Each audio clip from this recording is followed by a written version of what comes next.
شادی کے بعد اس کا پہلا رمضان تھا۔ امی کے گھر تو اس پر کوئی خاص ذمہ داری نہیں تھی کیونکہ امی سحری بنا دیا کرتی تھی۔ ان کا کہنا تھا 4 دن ماں کے گھر آرام کر لے، پھر سسرال جا کے ذمہ داریاں ہی نبھانی ہیں۔ مگر اب شادی کے بعد 2 ماہ کا بچہ رات بھر جگائے رکھتا تھا اور جو ذرا آنکھ لگنے لگتی تو سحری کا وقت ہو جاتا تھا۔ میٹھی نیند قربان کر کے وہ اس خیال سے جلدی اٹھ جایا کرتی تھی کہ سب کی سحری بنانے کے لیے زیادہ وقت درکار ہوگا۔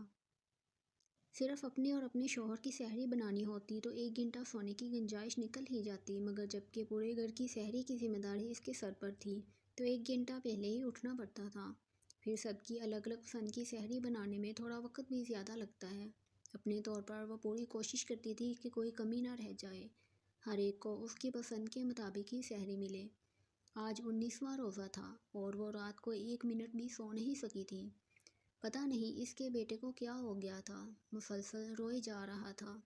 رات بھر وہ اس خیال سے اپنے بیٹے کو لے کر ٹہلتی رہی تھی کہ اس کے رونے سے شوہر کی نیند نہ خراب ہو جائے۔ انہوں نے صبح آفس بھی تو جانا تھا۔ سحری کے قریب جا کر بیٹا سویا تو نہ جانے کیسے بچے کو سلاتے سلاتے اس کی آنکھ لگ گئی تھی۔ رات بھر ٹہل ٹہل کر تھک چکی تھی۔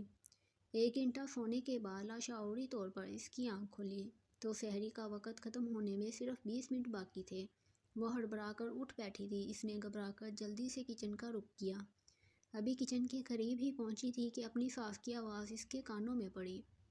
وہ اس کی نند کو سحری لگانے کو کہہ رہی تھی اور ساتھ ہی اس کی خبر بھی لی جا رہی تھی کہ وہ بہت ہی غیر ذمہ دار بہو ہے، سونے سے ہی اس کو فرصت نہیں، اور یہ کہ اگر وقت پر ان کی آنکھ نہ کھلتی تو آج سارے اتنی گرمی میں بغیر سحری کے روزہ رکھ لیتے۔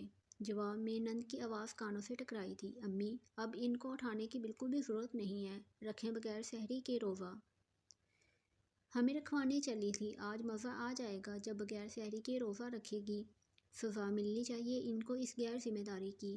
روزہ تو انسان نے اپنے لیے رکھنا ہوتا ہے نا، تو پھر کیا وہ اپنی ذمہ داری پر خود اپنے روزے کی فکر میں نہیں اٹھ سکتا؟ آنکھوں کو پونچھ کر اپنے دل کو تسلی دیتے ہوئے اپنے شوہر کو اٹھانے چلی گئی تھی کہ اگر وہ سب کو سحری کرواتی ہے تو اللہ تعالیٰ اسے اجر بھی دیتا ہے۔